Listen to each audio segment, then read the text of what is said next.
83% des médicaments ne seraient pas efficaces d'après Testachat, une enquête vivement critiquée par les professionnels de la santé. Visite dans les logements les plus insalubres de la capitale. La situation est problématique. Des associations lancent un appel aux partis politiques. La Belgique commémore les 50 ans de l'immigration marocaine. L'une des réalités 5 décennies plus tard, c'est le racisme encore bien présent. Le couple royal poursuit sa tournée européenne. Escale du jour Berlin et au programme une rencontre avec Angela Merkel. Un avion en provenance d'Addis Abeba a été détourné sur Genève. Le pirate de l'air n'est autre que le copilote de l'appareil. Les passagers vont bien.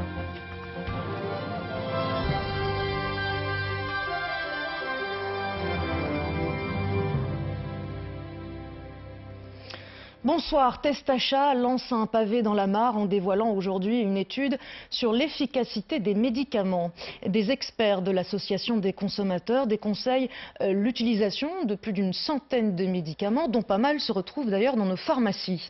Les spécialistes ne partagent pas cette analyse. Les explications de Sébastien Degrave, Éric Poncelet, François Genette et Damien Loumet.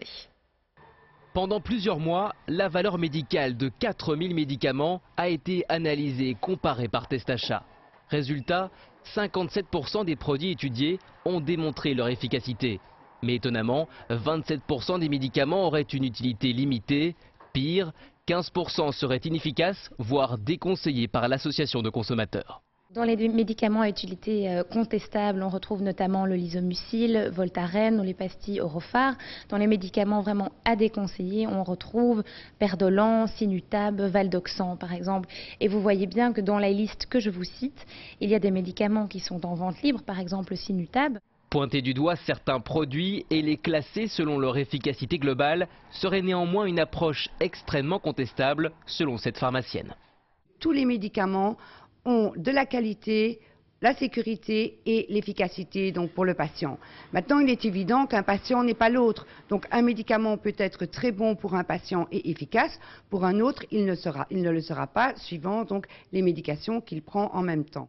Cet expert en pharmacologie s'étonne pour sa part qu'une telle étude soit réalisée en si peu de temps. Une évaluation d'un produit, d'une balance bénéfice-risque d'un produit au niveau européen, c'est à peu près 400 heures de travail. Donc imaginez-vous quand vous entendez que vous pouvez faire des évaluations de 4000 produits en quelques mois, il est clair que ce n'est pas la même façon de travailler. Pour rappel, seuls les médecins et les pharmaciens sont aptes à identifier ce qui est bon ou non pour un patient en particulier. Pour ne pas prendre de risques, il est impératif de faire appel à des professionnels de la santé. Et on vient de le voir, cette étude a provoqué de nombreuses réactions, et notamment dans le secteur de la santé. Une enquête dont la légitimité pose question ce soir. Testachat se défend. Simon François, Pascal Noriega. Voici le call center de Testachat, une pièce stratégique aujourd'hui. Les appels se sont multipliés, plus 50% depuis ce matin. C'est que l'étude présentée suscite la critique, simpliste, incomplète, peu crédible. Réponse de l'association de consommateurs. Derrière tout ça, c'est un travail d'expertise et de terrain de plusieurs dizaines d'années. Donc nous avons ici à disposition à la fois des médecins et des pharmaciens donc, qui travaillent sur ce type de dossier. Et en plus, nous entourons, et c'est le cas dans le cadre de cette enquête, nous entourons de l'avis d'experts, notamment d'experts en pharmacovigilance. Sur son site internet, Testachat propose d'évaluer l'utilité de 4000 médicaments. Le danger, selon certains observateurs, c'est qu'ils se substituent à l'avis d'un médecin. Les messages qui sont donnés vont risquer d'alarmer toute une série de personnes. Or, arrêter de prendre un médicament sans en parler à son médecin peut être un risque très important. Je pense qu'on ne fait pas peur du tout, on fait peur peut-être au secteur pharmaceutique, on fait peur peut-être à certains médecins qui ne font pas leur travail, certains pharmaciens qui ne sont pas toujours à la hauteur en matière de conseil, et nous ne sommes pas là pour vendre des médicaments, nous sommes là pour conseiller, pour aider en tout cas à la décision. L'Agence fédérale des médicaments et des produits de santé évalue rigoureusement la dangerosité de chaque produit présent dans nos pharmacies. Si ces effets secondaires deviennent plus importants que ses bénéfices, un médicament est alors simplement retiré du marché. Tout autre chose à Lezan-Hainaut, 10 des 15 éoliennes en activité sur le territoire de la commune seraient illégales. Des riverains avaient introduit un recours devant le Conseil d'État et ils ont obtenu gain de cause de l'auditeur. Les autorités communales avaient pourtant décidé de l'instauration d'une taxe. Alors quel avenir pour ces éoliennes? Seront-elles mises à l'arrêt? On voit cela tout de suite avec Jimmy Méo et Dominique Sokolowski. Monique et Michel ne sont pas étonnés de la décision de l'auditeur du Conseil d'État. Ils vivent au pied de ces 10 éoliennes fonctionnelles depuis près de 3 ans, mais jugées aujourd'hui illégales. C'est un avis qui rejoint ce que les citoyens de Chapelaoua pensaient, quoi. La ruralité de notre village est complètement détruite. Où que l'on regarde dans notre village, on ne voit que des éoliennes. Un paysage défiguré et des normes sonores dépassées. Les deux arguments que quelques riverains avancent quand ils introduisent un recours auprès du Conseil d'État en 2010. Selon eux, le permis octroyé par le ministre Philippe Henry n'est pas conforme. Il va à l'encontre des décisions de refus de permis par l'administration wallonne, ce qui avait été le cas à Leuze. C'est tout de même une position politique importante. La commune se préparait pour la première fois à une taxe de 15 000 € par mât, mais elle estime simplement que le ministre devrait prendre ses responsabilités. Le juriste que je suis dirait qu'il y a annulation du permis, ce permis n'a jamais existé, donc les éoliennes ne peuvent pas continuer à tourner. Tout ce qui a été investi sur le réseau électrique, on devrait considérer que ça n'a pas existé. C'est un cas d'école. Du côté du cabinet, on n'imagine pas devoir démonter les éoliennes. Un élément de forme est reproché et une nouvelle demande de permis serait introduite. Le Conseil d'État va-t-il suivre l'avis de son auditeur? Réponse dans les prochaines semaines. Le test de la controversée taxe kilométrique a débuté ce lundi. 1200 personnes participent à cette opération qui s'étale sur 2 mois. Pour rappel, chaque kilomètre parcouru coûtera entre 5 et 9 centimes d'euros en fonction du lieu, de l'heure et du type de route empruntée. Et à propos de mobilité, le RER verra-t-il le jour en Belgique? C'est la question d'une étude réalisée par une chercheuse de l'université Saint-Louis. Le réseau express régional est annoncé pour 2025. Les travaux ont déjà commencé, vous le savez. Mais d'après la spécialiste, nos 3 régions ne partagent pas les mêmes ambitions pour ce projet. Martin Wiltereis, Pascal Noriega. Il faudra visiblement attendre encore un petit peu avant d'embarquer. La mise en service du réseau express régional est sans cesse repoussée.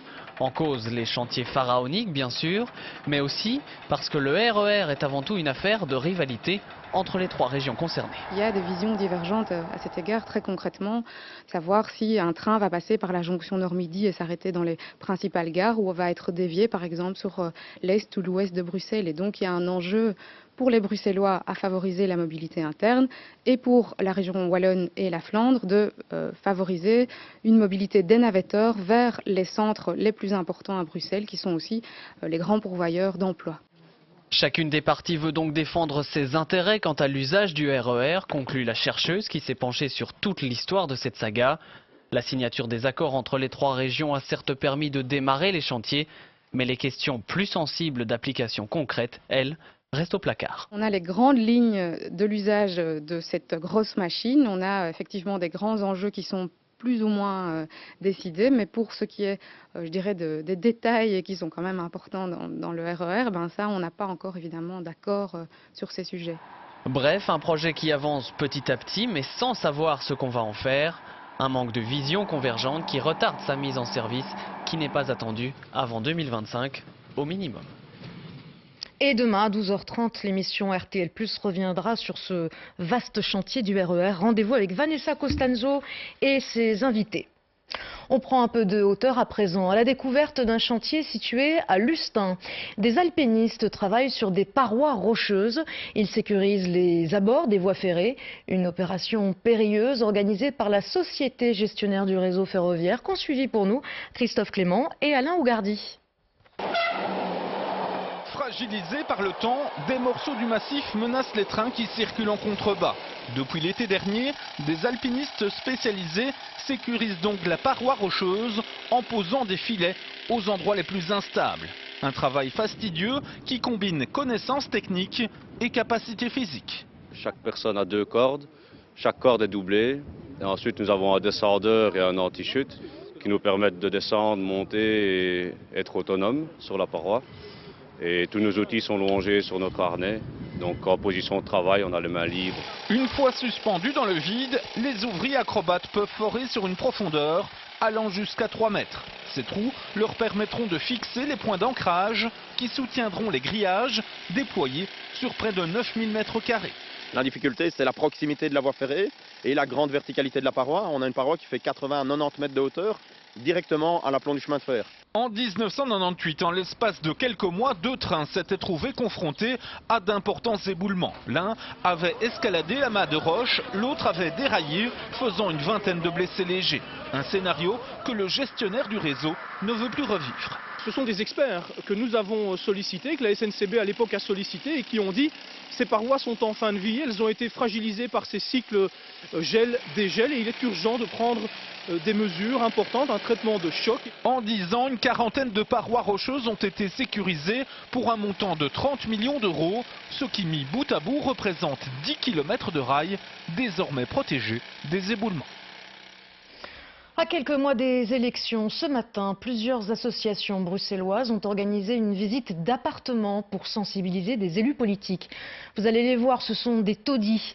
Ils sont insalubres et certains locataires paient très cher pour pas grand-chose. Simon François, Didier Clip. Cela fait bientôt 6 mois qu'Alassane, sa femme et ses 4 enfants occupent cet appartement bruxellois. Leur quotidien, ce sont les problèmes d'humidité, les cafards ou encore l'absence de chauffage. Et on a le problème de gaz ici, la fuite de gaz. Pour ce logement insalubre, ce locataire paye 925 € par mois. Je ne me sens pas bien avec... C'est pas confortable. C'est pas vraiment un appartement qui peut coûter ce prix et c'est pas un bon appartement, si je veux vous dire. Dans le salon d'Alassane, plusieurs têtes de liste de partis démocratiques, des hommes politiques invités pour prendre conscience de l'ampleur du problème de l'insalubrité à Bruxelles. C'est très fréquent de tomber sur ce genre de bâtiments et de problèmes. Donc les plus grands problèmes, c'est problème d'installation gaz, chaudière, problème d'humidité, infiltration, problème d'égout, rongeurs, parasites. Autre lieu, même constat, le loyer de cette cave réaménagée s'élève à 300 €, charges comprises. Aujourd'hui, la chaudière ne fonctionne plus et un limitateur électrique est installé. Certains propriétaires n'hésitent pas à profiter de la précarité de leurs locataires. En général, quand ils acceptent ces situations-là, c'est parce qu'ils n'ont pas d'autre choix. Et les propriétaires bailleurs le savent, ils trouveront toujours des locataires pour occuper ces logements insalubres. Plus de visites de contrôle, plus d'aide au relogement ou encore des primes à la rénovation pour les petits propriétaires. Voilà les revendications d'une cinquantaine d'associations bruxelloises. À un peu plus de 3 mois des élections, elles espèrent vivement être entendues. Judiciaire, dernière ligne droite dans le procès de Julien Cazetta et consorts aux assises du Hainaut. Cazetta est poursuivi pour une évasion de la prison de Jamiou et une tentative d'évasion de celle de Tournai. Les avocats des parties civiles ont dressé aujourd'hui le portrait d'un homme dangereux. Compte rendu d'audience, Ludovic Deloré, Gaëtan Zanqueta. En cavale ou en prison, Julien Cazetta n'a peur de rien. Toute la journée, c'est un homme prostré et silencieux qui assiste au défilé des avocats de la partie civile. Ces agents pénitentiaires marqués à vie par les agissements du truand, durant les 3 semaines de débat, le principal accusé n'a jamais émis le moindre regret vis-à-vis de ses victimes. La présidente de la Cour lui a posé 30 ou 40 fois la question de savoir s'il n'avait pas un mot à dire, s'il n'avait pas des excuses à présenter. Et à part l'une ou l'autre personne vraiment sélectionnée, il ne l'a jamais fait. Donc non, je ne me fais pas non plus beaucoup d'illusions. Le jour où Cazetta se fait la belle de la prison de Jamiou, il emmène 2 complices et une gardienne de prison prise en otage. Les témoignages recueillis lors du procès indiquent clairement qu'il est la tête pensante de cette évasion, ce que les avocats n'ont pas manqué de rappeler ce matin dans leur plaidoirie. C'est lui qui menait la manœuvre, ça les enquêteurs sont venus nous le dire, et aucun problème, tout le monde l'a ressenti comme ça. C'est M. Cazetta qui donnait les ordres. Incarcéré à la cellule 4209 de la prison de Tournai, Cazetta tente une nouvelle fois de s'échapper en prenant des gardiens en otage. À son cou, une bombe artisanale faite de plasticine et de fils électriques. Tous les agents qu'il croise se disent aujourd'hui choqués. Quand une bombe explose, elle ne fait pas des dégâts dans le mètre autour. Elle peut faire des dégâts dans les 10 ou 15 mètres autour. Et donc tous ces gens, sans aucune exception, ont pendant un certain nombre de minutes craint pour leur vie. Mais Kadzeta doit surtout répondre de la mort d'un homme. Demain, les parties civiles reviendront sur le braquage sanglant d'un bar à hôtesse de Gosselies. Le réquisitoire de l'avocat général s'annonce ensuite sans complaisance. La Belgique commémore ce 17 février les 50 ans de l'immigration marocaine. Une communauté marocaine composée chez nous de 407 647 personnes, soit 3,72% de la population totale. Parmi elles, plus de 84 000 Marocains de nationalité, plus de 224 000 Marocains naturalisés belges et plus de 98 000 descendants de Marocains ayant la citoyenneté belge. La plupart des Marocains sont originaires du nord du Maroc. Nous allons nous y rendre avec nos envoyés spéciaux. Il y a 50 ans, des travailleurs ont quitté femmes et enfants pour un avenir meilleur en Belgique. Ensuite, leurs proches ont pu les rejoindre. Mathieu Coll et Thomas Decuper nous racontent l'une de ces histoires. Reportage. Un petit village du nord, à quelques kilomètres de la mer. Un de ces villages d'où sont partis des milliers de Marocains, souvent pauvres, vivant de leurs terres, de leur bétail. À partir de 1964, la Belgique les a invités à venir travailler et puis à se faire rejoindre par leur famille.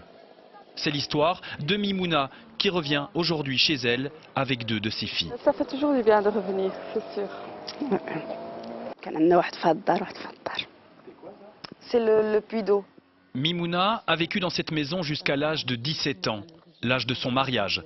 Son mari était déjà en Belgique pour travailler. 3 ans plus tard, en 1970, elle le rejoint par amour.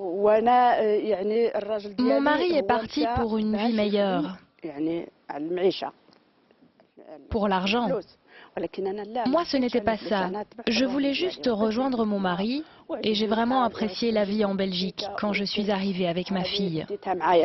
Lui a travaillé dans la métallurgie, les laminoirs d'Anvers, les usines d'embouteillage. Elle s'est occupée d'une famille nombreuse, 9 bouches à nourrir. Pas d'école, pas d'études. S'ils ont rejoint la Belgique, c'est aussi parce qu'elle avait autre chose que de l'argent à leur offrir. Ils étaient étouffés, ils étaient dans un système qui n'était pas démocratique, qui ne leur donnait pas leur place, qu'il n'y avait pas d'éducation. Jusqu'à aujourd'hui, il y a énormément d'analphabétisme. Et c'est ça quand elle dit « j'ai réalisé mon rêve », pour moi c'est de ça qu'elle parle. La Belgique, un Eldorado pendant les 20 premières années d'exil. Après, la curieuse sensation d'être considérée comme un étranger.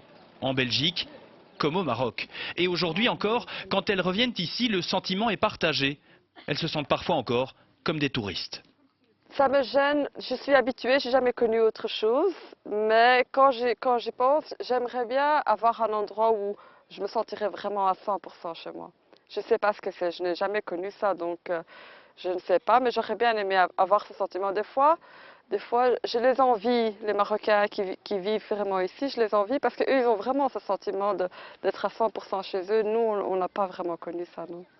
Mimouna est heureuse d'avoir pu construire sa vie ailleurs. Les oranges gorgées de soleil du verger lui rappellent la douceur et la beauté de son pays. Mais sa vie reste et restera en Belgique auprès de ses enfants et ses petits-enfants.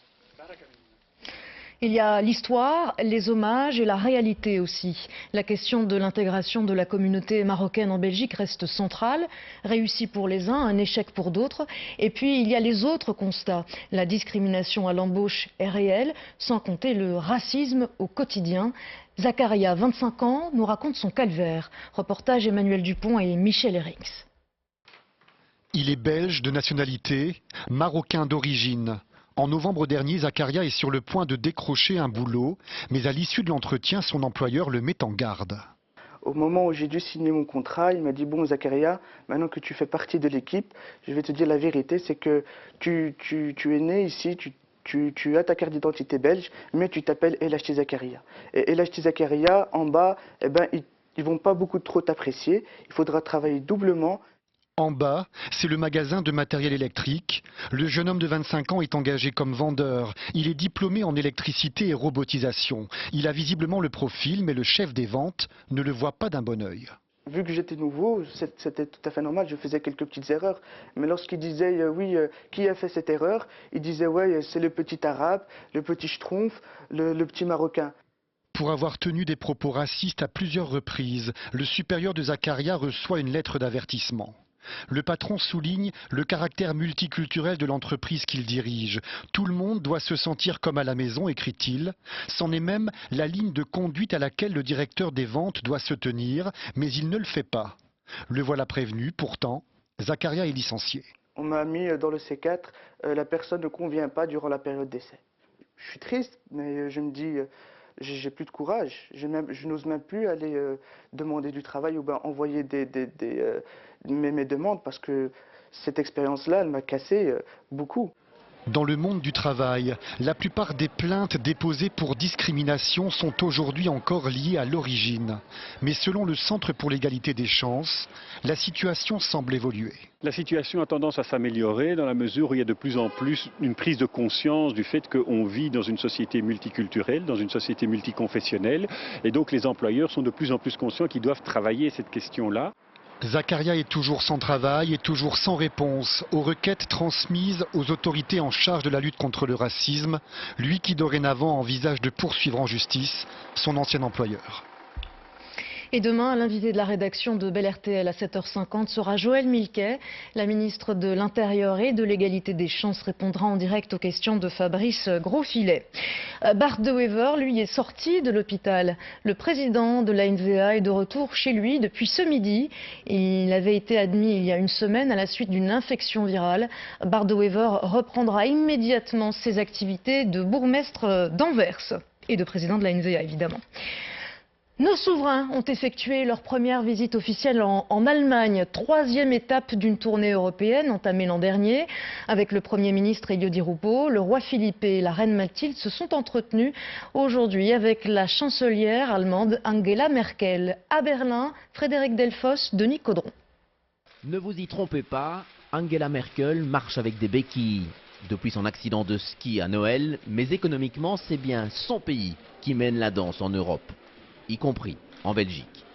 D'ailleurs, pour la photo officielle avec le roi et la reine, la chancelière allemande se tiendra debout et sans aide. On a vraiment beaucoup de contacts à travers des investisseurs, à travers des échanges commerciaux et puis les contacts européens, parce que c'est important pour nous de voir comment on voit l'Union européenne aujourd'hui depuis Berlin avec une nouvelle coalition qui s'est mise en place. Sourire et complicité déjà pour l'arrivée sur le tarmac à Berlin. La reine Mathilde, toute vêtue de rouge, talons aiguilles noirs et un bouquet de fleurs jaunes, offert à la descente de l'avion, le noir, le jaune et le rouge, les couleurs des deux pays. La complicité belgo-allemande pour cette jeune fille de Berlin qui apprend le français. Oh ja, die Königin, sie ist super schön. Und dann très belle. Oui. Ou pour ces Belges venus soutenir le roi, porte de Brandebourg. C'est un grand symbole en tant que Belge, on est quand même en général assez fiers de notre roi. Mais au-delà de la robe rouge signée Fabienne Delvigne, à chaque occasion, la visite nous ramène à l'économie, même pour l'ancien gardien de foot Jean-Marie Pfaff. L'ambassadeur de compagnie de Belgique pour Allemagne et pour Allemagne en Belgique peut changer et ça c'est très important pour l'économie. Le Premier ministre aussi a trouvé quelques changements positifs avec ce nouveau gouvernement allemand. Il y a des changements qui sont notables en matière de pension. Alors qu'elle avait mis l'âge à 67 ans, elle l'a ramené à 65. Il y a aussi le salaire minimum qui sont des signes de l'évolution de l'Allemagne actuelle. C'est la première fois en visite officielle que le roi est accompagné de 3 ministres-présidents, nouvelle réalité de la Belgique, tout un symbole pour notre petit pays dans cet autre très grand pays fédéral qu'est l'Allemagne. La visite de nos souverains s'est achevée par une rencontre avec des Belges installés en Allemagne. On retrouve Frédéric Delfosse, notre envoyé spécial. Nous avons pu le joindre il y a quelques minutes. Eh bien, le bâtiment que vous voyez derrière moi, c'est l'ambassade de Belgique, ici à Berlin, en plein cœur de la capitale, à quelques mètres des principales institutions allemandes. C'est ici que prend fin ce soir, lors d'une réception, le 4e voyage officiel du roi Philippe et de la reine Mathilde. Une réception lors de laquelle le roi rencontre plusieurs entrepreneurs, plusieurs hommes d'affaires qui sont installés ici en Allemagne. Seuls 30 000 Belges vivent ici et travaillent ici en Allemagne, alors qu'ils sont déjà en Belgique plus de 70 000, la plupart dans notre capitale à Bruxelles. Mais s'ils sont peu nombreux, les liens économiques par contre entre nos deux pays sont très forts. L'Allemagne est le premier partenaire commercial de la Belgique et quand l'Allemagne va bien, le PIB de la Belgique va mieux. Voilà pour cette visite qui s'achève aujourd'hui. Il y en aura encore 2 dans les prochaines semaines. L'une en Italie, à Rome, mercredi. Et puis une visite encore en Grande-Bretagne cette fois, avec une rencontre avec la reine Elisabeth II. Ce sera pour le milieu du mois de mars. Et Frédéric l'a dit, ce mercredi, le couple royal se rendra donc en Italie, le pays qui connaît depuis ce matin son formateur. Matteo Renzi, le chef du Parti démocrate de centre-gauche, a donc la lourde responsabilité de constituer un nouveau gouvernement italien. À 39 ans, il pourrait devenir le plus jeune Premier ministre de l'Union européenne. Jean-Pierre Martin. Au volant de sa voiture, Matteo Renzi s'est rendu comme prévu au Quirinal, le siège de la présidence italienne. Le chef de l'État l'a chargé de former un nouveau gouvernement. À 39 ans, Matteo Renzi pourrait être le plus jeune Premier ministre de l'Union européenne. Le plus ambitieux aussi. En moins de 4 mois, il veut totalement bouleverser et moderniser l'Italie. Voici ce que nous allons faire. Avant la fin du mois de février, une réforme institutionnelle du système électoral. En mars, le marché du travail. En avril, la réforme des services publics. Et en mai, la fiscalité. Pratiquement inconnu il y a 1 an et demi, le maire de Florence a pris les commandes du Parti démocrate. Et la semaine dernière, il a contraint l'ancien Premier ministre à lui laisser les clés du gouvernement. Matteo Renzi veut débarrasser l'Italie des vieux briscards de la politique. C'est un homme pressé qui séduit les jeunes, mais qui doit encore tout prouver. Il est jeune et déterminé, mais nous allons voir s'il concrétise ses promesses. Il promet un nouveau gouvernement d'excellence, avec des ministres jeunes, mais il devra composer avec la réalité, c'est-à-dire les partis politiques et la finance. Je crois qu'il devra s'adapter. La presse italienne pointe déjà les difficultés du Premier ministre pour former un nouveau gouvernement. Cela prendra sans doute plus de temps que prévu. Un peu de répit depuis hier au Royaume-Uni qui connaît des inondations sans précédent. 5000 militaires restent mobilisés en prévision de nouvelles pluies. Des hommes salués par le Premier ministre David Cameron en visite dans cette petite ville située dans l'ouest de l'Angleterre. Le gouvernement britannique a promis de débloquer des fonds, plusieurs millions d'euros, pour le nettoyage des zones sinistrées. Au Japon, c'est une tempête de neige qui paralyse la production automobile. Les constructeurs Toyota, Honda et Suzuki ont annoncé la suspension de la production dans 9 usines dans le centre et l'est du pays. En raison de la neige, les ouvriers ont du mal à se déplacer et la livraison de pièces est bloquée. Ces intempéries ont causé de nombreux accidents et tué au moins 19 personnes en 3 jours seulement. Une histoire étonnante à présent. Un avion en provenance d'Addis Abeba à destination de Rome a été détourné par le copilote ce matin. L'appareil s'est posé à Genève où le pirate de l'air espérait demander l'asile politique. Le récit de Jean-Pierre Martin. L'avion détourné est en bout de piste. Un à un, les 202 passagers, main en l'air, descendent la passerelle. Les unités spécialisées de la police, casquées, armées, veulent être sûres qu'il n'y a pas de complices parmi les voyageurs. Le Boeing 767 d'Ethiopian Airlines avait quitté Addis Abeba peu après minuit. Destination Rome. En cours de route, le copilote âgé de 31 ans détourne l'appareil et déclenche lui-même l'alerte en précisant sa nouvelle destination, Genève. L'appareil est rapidement escorté par des avions de chasse. Il se pose en Suisse à 6 heures. À 6h10, le copilote est descendu du cockpit par une corde, puis il s'est rendu aux policiers qui entouraient l'aéronef, annonçant qu'il était lui-même le pirate. Il a expliqué avoir préparé son acte avant le vol et a profité que le pilote se rende au WC pour s'enfermer dans le cockpit. Une fois le commandant de bord aux toilettes, le copilote verrouille de l'intérieur le cockpit. C'est un détournement hors du commun. Le copilote prétend avoir été menacé dans son pays, c'est pour cela qu'il voulait demander l'asile en Suisse.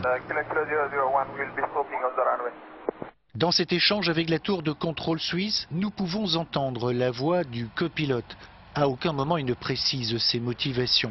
Selon la loi suisse, il risque une peine de 20 ans de prison. Son geste paraît incompréhensible. Il aurait pu tout simplement demander l'asile politique en Italie. La justice classe sans suite l'enquête sur l'accident de ski de Michael Schumacher. Aucune infraction n'a été signalée. La famille du pilote automobile peut toutefois engager des poursuites au civil. Le pilote toujours en phase de réveil à l'hôpital de Grenoble. François Genette.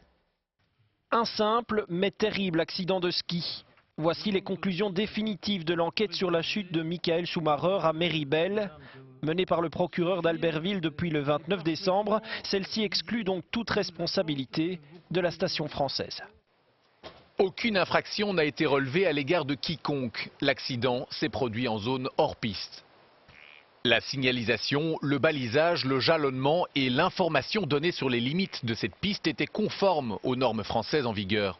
Cette décision de classer cette affaire est tout sauf une surprise.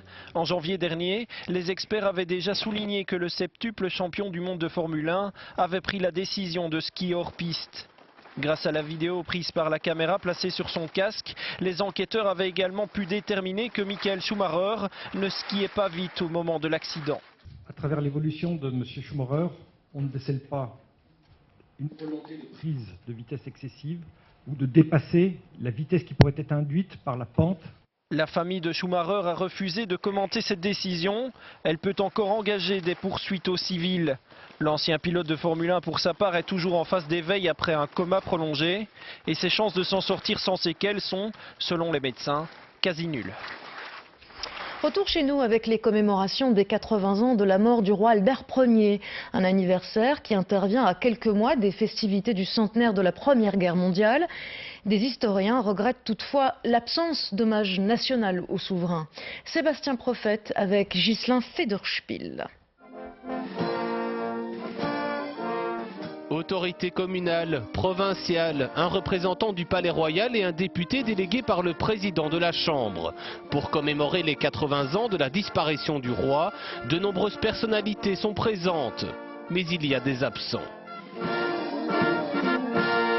La région wallonne, toutes les autorités fédérales étaient invitées, mais ils m'ont répondu qu'ils n'étaient pas disponibles aujourd'hui. Je le regrette quand même un peu qu'il n'y ait pas eu d'autorité réellement ministre ou secrétaire d'État. Albert Ier est mort le 17 février 1934, une chute depuis une paroi rocheuse. Le roi chevalier incarne la résistance du pays en 14-18. 2014, marquant le début des festivités de la Grande Guerre, aurait-il dû aujourd'hui faire l'objet d'une commémoration nationale? Cet historien en est convaincu. On rate quelque chose, d'autant plus que ces statues que nous voyons ici, on en a pratiquement dans toutes les communes. Donc c'est un symbole qui est valable pour l'ensemble de la Belgique. Je crois que ça va venir. Les jubilés, c'est 75 ans ou 100 ans. 80 n'est pas tellement célébré. Et puis qu'est-ce qu'on doit célébrer? Est-ce la mort ou est-ce le rôle qu'un souverain peut jouer? Le rôle crucial joué par le souverain sera davantage mis en avant plus tard, durant les célébrations du centenaire de la Première Guerre mondiale. Elle démarre en août prochain. Et il porte son nom, le canal Albert, à 75 ans, long de 130 km. Il relie le port de Liège à celui d'Anvers, un canal où circulent de nombreux bateaux de marchandises. Il est aujourd'hui une véritable autoroute fluviale. Vincent Jamoul de Nistril. 6 écluses comme celle-ci pour descendre ou monter entre 60 et 4 mètres au-dessus du niveau de la mer. Les bateaux parcourent le trajet, 130 km, en 12 heures minimum. La construction du canal a débuté en 1930. 3000 personnes y ont travaillé pendant 10 ans. Point d'orgue du chantier, la tranchée de Caster, des millions de mètres cubes de collines évacuées. On ne s'imagine pas dans quelles conditions, avec des engins. Vous pouvez imaginer, c'était à la pioche, à la pelle, avec de petits wagonnets que l'on mettait sur des rails et que l'on poussait, comme dans les mines finalement. Avant les années 30, pour relier le bassin sidérurgique liégeois à la mer, avec des bateaux de gros tonnage, il y avait un autre scénario beaucoup plus simple, agrandir l'écluse de Lannay et relier Liège à Rotterdam. Scénario inconcevable du côté du port d'Anvers. Ils ont dit, pas question que tout ce bon trafic liégeois gagne Rotterdam. Nous n'ouvrons pas la Ney aux grands bateaux et nous allons faire un canal qui va jeter la Meuse dans l'Escaut. Le canal Albert, avec les nombreux éclusages, amène quotidiennement des millions de mètres cubes d'eau de la Meuse vers le nord du pays. 500 000 mètres cubes sont pompés chaque jour pour alimenter la Flandre en eau potable. Grâce au pouvoir auto-épurateur du canal Albert, qui est extraordinaire, si vous comparez cette eau-là à celle de l'Escaut à Anvers, l'Escaut est imbuvable, c'est un poison. S'il fallait le refaire aujourd'hui, le canal Albert serait sans doute abandonné au profit d'un projet plus raisonnable. Économiquement, il reste un atout majeur pour Liège et pour les régions qu'il traverse. Enfin, voici maintenant un voyage historique à travers la Wallonie. Et quelle page de l'histoire à 1 an du bicentenaire de la bataille de Waterloo. Une route appelée Napoléon retrace le parcours de l'empereur sur notre territoire. Une route qu'ont empruntée pour nous Simon François et Gaëtan Zanqueta. Nous sommes le 18 juin 1815. L'armée de Napoléon essuie sa dernière défaite. Une déroute et un tournant historique qui aurait pu être évité. 3 jours plus tôt, ici même, un jeune garçon tentait de dissuader l'empereur d'aller plus loin. Faire vivre la grande et la petite histoire, c'est l'un des objectifs de cette toute nouvelle route Napoléon. Le circuit route Napoléon en Wallonie est une des manières de mettre en avant tout ce patrimoine que nous avons et toutes les choses qu'il y a à découvrir et à redécouvrir chez nous. À l'aide d'une application GPS, d'un guide touristique et d'un balisage routier, le circuit permet de découvrir les lieux traversés par les 120 000 hommes de Napoléon. Il propose également de visiter d'autres sites touristiques wallons. Un touriste qui va pouvoir emprunter la route Napoléon pourra aller se poser le long des lacs de l'Odeur, aller visiter l'abbaye de Villers-la-Ville, aller voir le site du Bois du Casier ou le musée de la photographie de Charleroi par exemple. La route Napoléon en Wallonie, on appelle ça du tourisme de mémoire, un secteur plutôt porteur. Nous voulons drainer au travers de ce projet de route Napoléon en Wallonie un public qui ne serait peut-être pas forcément venu en Wallonie et dans cette région de Wallonie, et ceci de manière durable. Le bicentenaire de la bataille de Waterloo aura lieu l'année prochaine, un événement que la région wallonne ne veut pas rater. Il pourrait amener de nombreux touristes internationaux dans nos régions. Le musée de l'Afrique de Tervuren, vous le savez, est fermé depuis novembre dernier pour cause de travaux. Eh bien, coup d'œil ce soir sur ce chantier qui avance bien. Ce matin, la dernière pièce de la collection a été évacuée. L'immense pirogue congolaise a été transférée au musée de l'armée. Ce sont des images de Jean-Philippe Motte. Un mot de football pour vous signaler la victoire d'Anderlecht hier soir face à Mons au championnat de première division, 2-0. Prestation en demi-teinte, les Mauves ont été sifflés. Au classement général, le Standard et le FC Bruges sont en tête, suivis d'Anderlecht. Charleroi est 13e, Mons 16e. On va découvrir ensemble les vidéos les plus consultées sur rtlinfo.be. Des alpinistes travaillent sur les parois rocheuses à Lustin, un chantier pour sécuriser les abords des voies ferrées, opération périlleuse.